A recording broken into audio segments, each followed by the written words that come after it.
पाहून आणि ऐकून हा फक्त प्रभावित होण्याचा कार्यक्रम नसून हा प्रवाहित होण्याचा कार्यक्रम आहे. मग प्रवाहित होणे म्हणजे काय? दादा बेस थोडंसं कमी.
कुछ है इन भीम दीवानों में. डॉक्टर बाबासाहेब आंबेडकरांचे विचार आपण सोबत घेऊन चालत असताना एक खूप मोठी जबाबदारी आपल्यावर असते. डॉक्टर बाबासाहेब आंबेडकरांचं एक सिम्बॉलिकल आपण कलर वापरतो निळं. ते कुणी दिलं काय दिलं ते मला पण माहिती नाही, माझ्या वाचनात आलं नाही, परंतु आता कलरनुसार आपण सगळेजण बांधले गेलो आहोत. म्हणून डॉक्टर बाबासाहेबांना आयडेंटिकल असं जे काही सिंबल तुम्ही वापरता, डॉक्टर बाबासाहेब आंबेडकरांचे जेव्हा विचार आपण घेऊन चालतो तेव्हा हे सगळं करत असताना एक खूप मोठी जबाबदारी आपल्यावर असते. मग काय असते?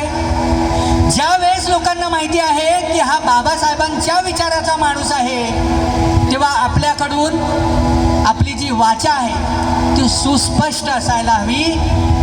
आपल्या विचारांमधून ती प्रगल्भता लोकांकडे गेली पाहिजे, लोकांना माहिती पडली पाहिजे. आणि यासाठी आपण निरंतर काम बघा, प्रत्येक जाती धर्मामध्ये बेशिस्त लोक असतात, प्रत्येक जाती धर्मात. आणि मग एखाद्याचा धर्म आपल्याला माहिती असला आणि तो एक माणूस समजा बेशिस्तपणा करत असला तर आपण बोलतो अरे अमक्या अमक्या जातीतले ना हे असेच असतात. अमक्या अमक्या धर्मात हे साऊंड कुठून येतं? हे कुठून येतं?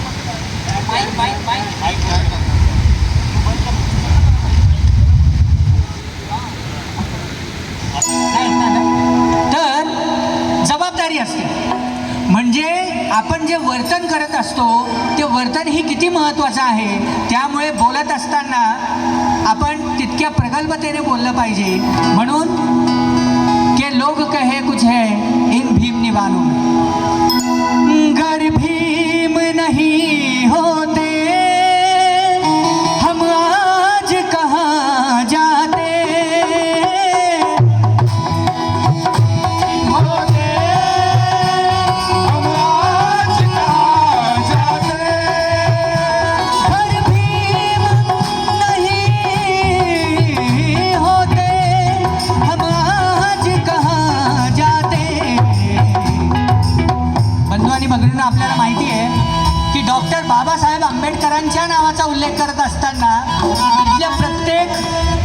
जाती धर्मियांना एक गोष्ट कळाली पाहिजे की डॉक्टर बाबासाहेब आंबेडकर हे एका जातीचे किंवा एका धर्माचे या दृष्टीतून जर आपण बघत असू तर ते आपलं अज्ञान आहे।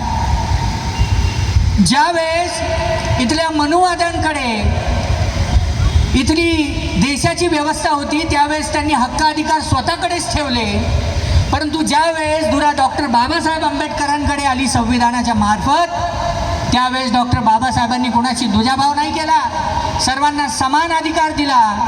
आणि त्यामुळे डॉक्टर बाबासाहेब आंबेडकरांची जयंती हे एका जातीची नसून किंवा एका धर्माची नसून ही या सबंध भारतातल्या भूमिपुत्रांची जयंती आहे। ही सबंध या भारतातील भूमिपुत्रांच्या महापुरुषांची जयंती आहे, हे आपण लक्षात घेतलं पाहिजे। डॉक्टर बाबासाहेबांचं योगदान आपल्याला माहिती आहे। सर्व जाती धर्मातील जेवढे प्रवर्ग आहेत त्या सर्व प्रवर्गांना डॉक्टर बाबासाहेब आंबेडकरांनी हक्क अधिकार दिले। आपल्या सर्वांना माहिती आहे की आता इलेक्शनचे वारे आहेत, आचारसंहिता लागू आहे, कोड ऑफ कंडक्ट लागू आहे आणि हे लागू असताना काय करायचं काय नाही करायचं हे आपल्याला सगळ्यांना माहिती आहे। परंतु हे होत असताना आपण छाती ठोकपणे या स्टेजवरून बोलू शकतो, हा अधिकार डॉक्टर बाबासाहेब आंबेडकरांनी दिलेला आहे आर्टिकल 19 नुसार, आणि तो फक्त इथले एका जाती धर्माला नसून हा सबंध भारतीयांना हक्क अधिकार डॉक्टर बाबासाहेबांनी बहाल केलेला आहे। आणि पूर्वी कसं होतं, समजा Maratha, OBC, SC, ST, NT, DNT, VJNT आणि यातून धर्मपरावर्तित लोक जर असे बोलले तर त्यांची जिभा छाटली जायची। ही जिभा फक्त SC लोकांची छाटली नव्हती जात, तर या सबंध भूमिपुत्रांवर लादलेली ही गुलामी होती, ती गुलामी डॉक्टर बाबासाहेब आंबेडकरांनी नष्ट केली। ज्यावेळेस आपण इलेक्शनच्या संदर्भात बोलत असतो आपल्याला माहिती आहे की आपल्याला मताचा अधिकार आहे। पूर्वी हा मताचा अधिकार फक्त शिकलेल्या लोकांना आणि टॅक्स भरणाऱ्या लोकांनाच होता। 1918ला हे आंदोलन इंग्लंडमध्ये चालू होतं। ॲडल्ट फ्रँचाईज म्हणजे प्रौढ मताधिकाराचं आंदोलन 1918 मध्ये इंग्लंडमध्ये चालू होतं। आणि इंग्लंडमध्ये हे आंदोलन ज्यावेळेस चालू होतं त्यावेळेस इंग्रजांनी फक्त शिकलेल्या लोकांना आणि टॅक्स भरणाऱ्या लोकांनाच तिथे मताचा अधिकार ठेवला होता, इव्हन स्त्रियांना सुद्धा मताचा अधिकार नव्हता। मग भारत त्यावेळेस ब्रिटिश इंडिया होतं आणि भारतात ज्यावेळेस तो मताचा अधिकार लागू होणार होता त्यावेळेस टॅक्स भरणाऱ्या लोकांना आणि शिकलेल्या लोकांना तो अधिकार लागू होणार होता। दरम्यानच्या काळामध्ये बाळ गंगाधर टिळक यांनी प्रस्ताव टाकला की ज्यांचं शिक्षण 7वी, जे 700 रुपये कमवतात आणि जे 15 रुपये कर भरतात अशाच लोकांना मताचा अधिकार मिळाला पाहिजे। त्यापुढे विठ्ठलरामजी शिंदेंनी प्रस्ताव टाकला की ज्यांचं शिक्षण 4थी, जे लोक 400 रुपये कमवतात आणि जे लोक 5 रुपये कर भरतात त्यांनाच मताचा अधिकार द्यायचा। भूमिपुत्रांमध्ये त्यावेळेस जर आपण पाहिलं तर काला अक्षर भैस बराबर अशी अवस्था होती। अस्पृश्यांमध्ये तर त्यावेळेस फक्त 13च लोक शिकलेले होते, फक्त 13। आधी सबंध भूमिपुत्रांमध्ये खूप शिक्षणाच्या बाबतीत, कारण शिक्षणापासून आपल्याला वंचित ठेवलं होतं। मग जेव्हा डॉक्टर बाबासाहेब आंबेडकरांपर्यंत जेव्हा ही गोष्ट आली त्यावेळेस डॉक्टर बाबासाहेब आंबेडकरांनी ब्रिटिशांना विचारणा केली की ब्रिटिशांनो, तुम्ही जो मताचा अधिकार देणार आहात तो कोणत्या निकषावर देणार आहात? तर ब्रिटिश म्हटले की जे लोक शिकलेले आहेत आणि जे लोक कर भरतात त्यांनाच मताचा अधिकार मिळेल। डॉक्टर बाबासाहेब आंबेडकर म्हटले की इथले भूमिपुत्र तर शिकलेच नाही। मग ब्रिटिश म्हणाले की का नाही शिकले? डॉक्टर बाबासाहेब आंबेडकर म्हणाले की आम्हाला शिकूच दिलं नाही। ब्रिटिश म्हटले का शिकू दिलं नाही? डॉक्टर बाबासाहेब आंबेडकर म्हणाले की धर्मग्रंथ लिहून आम्हाला शिकून दिलं नाही, आणि ज्या अर्थी आम्हाला शिकून दिलं नाही त्या अर्थी या भूमिपुत्रांकडे कामधंदे नाहीत तर ते कमवणार कुठून आणि टॅक्स भरण्याच्या सिच्युएशनमध्ये ते येणार कुठून? मग ब्रिटिशांनी डॉक्टर बाबासाहेब आंबेडकरांना विचारणा केली की तुमच्याकडे असं कोणता निकष आहे ज्या निकषावर आम्ही तुम्हाला मताचा अधिकार देऊ शकू? डॉक्टर बाबासाहेब आंबेडकर म्हटले आमच्याकडे फक्त एक निकष आहे आणि त्या एक निकषावरच तुम्ही आम्हाला मताचा अधिकार द्यावा। ब्रिटिश 21 म्हटले तो निकष कोणता आहे तर डॉक्टर बाबासाहेब आंबेडकर म्हणाले की आमचा जन्म झालाय आणि ज्या अर्थी आमचा जन्म झालाय त्या अर्थी आमचं वयही वाढतंय, तर वाढत्या वयाला निकष मानून तुम्ही आम्हाला मताचा अधिकार दिला पाहिजे. आणि म्हणून ज्याला 21 वर्ष पूर्ण त्याला मताचा अधिकार, हे आहे अडल्ट फ्रँचाईज. आपण जर राजकारण्यांना विचारलं तर त्यांना अडल्ट फ्रँचाईज कितपत माहिती असेल, I really don't know about it. पण डॉक्टर बाबासाहेब आंबेडकरांचे उपकार हे संबंध भारतीयांवर किती आहेत हे आपण लक्षात घेतलं पाहिजे. म्हणून गर भीम नहीं होते हम आज कहाँ जाते, गर भीम नहीं होते हम आज कहाँ जाते, जुल्मों में गिरे थे हम, जुल्मों में गिरे थे हम, उभरे हैं तूफानों में, जुल्मों में गिरे हैं हम, उभरे हैं तूफानों में, जुल्मों में पले हैं हम, उभरे हैं तूफानों में. तर मग डॉक्टर बाबासाहेब आंबेडकरांनी संविधान सभेमध्ये भांडून संबंध भारतीयांसाठी मताचा अधिकार मिळवून घेतला. कलम 325 जात धर्म लिंग पंथ या गोष्टीला धरून कोणताही भेदभाव न करता सर्वांना समान मताचा अधिकार दिला. आणि आर्टिकल 326 नुसार तुम्हा आम्हाला सर्व भारतीयांना विधानसभेत आणि लोकसभेत मत करण्याचा अधिकार आपल्याला डॉक्टर बाबासाहेब आंबेडकरांनी जेव्हा मिळवून दिला त्यावेळेस डॉक्टर बाबासाहेब आंबेडकर खूप खुश होते. आणि खूप खुश असताना त्यांच्या चेहऱ्यावर स्मित हास्य होतं. आणि तसं ते घरी गेले तेव्हा त्यांचे विश्वासू सेवक नानकचंद रत्तू त्यांना विचारत होते की बाबा साहब आज आप बहुत खुश नजर आ रहे हो. डॉक्टर बाबासाहेब आंबेडकर म्हणाले नानक आज मैंने बहुत बड़ा काम किया है. नानकचंद रत्तू म्हणाले की बाबा साहब आप तो हर रोज बड़ा काम करते हो, आज कौन सा नया बड़ा काम किया. डॉक्टर बाबासाहेब आंबेडकर म्हणाले नानक आज मैंने रस्ते पर के लोगों को राजा बनने का अधिकार दिया है. हे आहे डॉक्टर बाबासाहेब आंबेडकरांचं योगदान. आणि त्यामुळे जेव्हा जातवार जयंत्या साजऱ्या होत असतात तेव्हा इथल्या प्रस्थापितांना, इथल्या विदेशीयांना अजून ताकद मिळते आणि आपण विभागले जातो. तुम्हाला माहिती आहे मायटर भामशाचं एक DNA रिपोर्ट आलं होतं. त्याने जो सर्वे केला होता त्यामध्ये तो म्हणतो की या देशातले SC ST NT DNT VJNT minority Maratha OBC या सगळ्यांचं जे DNA आहे त्याच्यामध्ये सिमिलॅरिटी आहे. हे मायटर भामशाचं तुम्ही बघू शकता 21 मे 2001च्या टाइम्स ऑफ इंडियामध्ये आलेलं. तर त्यामुळे आपण आपली नाळ ओळखली पाहिजे की आपण कोण आहोत, आपण एकमेकांचे कोण आहोत. जातवार जयंत्या जेव्हा साजऱ्या होतात तेव्हा खूप मनाला दुःख होतं. हे होऊ नये म्हणून जागृतीचा अग्नी अखंड तेवत ठेवा. जगद्गुरु संत तुकाराम म्हणतात की सत्य सत्याशी मन केले ग्वाही, मानियले नाही बहुमता.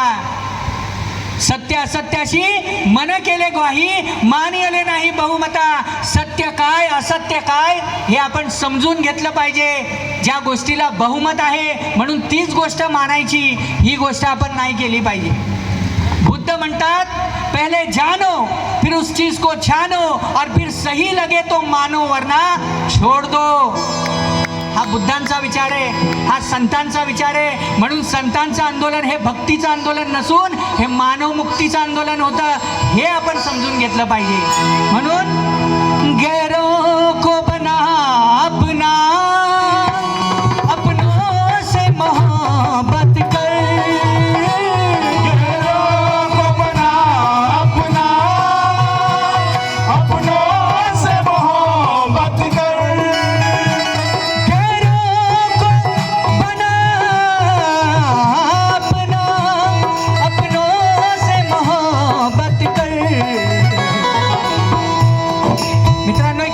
गोष्ट सांगतो. आणि गाण्याचं शेवट आहे आणि लवकर गाणं संपवतो. मला माहिती आहे आपल्याला जास्त ऐकण्याची मनस्थिती कधी कधी नसते. गैरों को बना अपनों से मोहब्बत कर, गैरों को बना अपना और फिर इन अपनों से मोहब्बत कर. म्हणजे इथे एकी स्थापित करण्यासाठी आपल्याला या गाण्याचे कवी सांगत आहेत. तुम्हाला माहिती आहे एका जंगलामध्ये खूप मोठा वणवा लागलेला असतो आणि त्या वणव्यामध्ये चिमणी एक एक थेंब पाणी टाकत असते, जाते येते जाते येते. या गीतासाठी सुनील खोबराकडे रमेश डोंगरे आणि नलिन डोंगरे यांच्याकडनं धमाल आलेलं आहे. धन्यवाद. तर ती चिमणी सतत पाणी टाकते, आणायला जाते, थेंब टाकते, आणायला जाते, थेंब टाकते त्या वणव्यामध्ये. तिचा हा मिश्किल प्रयत्न बघून कावळा तिला म्हणतो की चिवताई, तुझ्या या एक एक थेंबाने हा जो लागलेला वणवा आहे तो भिजणार आहे का? त्यावर चिवताई म्हणते की मला माहिती आहे माझ्या एक एक थेंबाने हा जो लागलेला वणवा आहे तो भिजणार नाही, परंतु उद्या जेव्हा इतिहास लिहिला जाईल तेव्हा माझं नाव आग विझवणाऱ्यांमध्ये असेल, आग लावणाऱ्यांमध्ये नसेल. आणि म्हणून आपण जर सगळे Maratha, OBC, SC, ST, NT, DNT, VJNT, minority म्हणजे धर्मपरावर्तित सर्व धर्मीय लोक हे जर एवढे एकत्र झालो और इनका अगर एक एक बूंद उस आग में मिल जाए तो आग तो बुझ जाएगी और कचरा भी निकल जाएगा. आपण एवढे संख्येमध्ये आहोत, परंतु ही एकी आपण ओळखली पाहिजे. म्हणून गैरों को बना अपना, अपनों से मोहब्बत कर,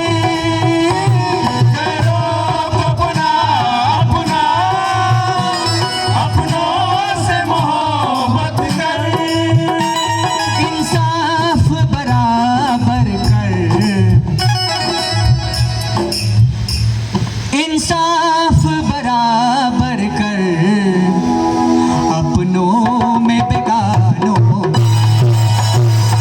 इंसाफ बराबर कर, अपनों में बेगानों में, इंसाफ बराबर कर, अपनों में बेगानों में.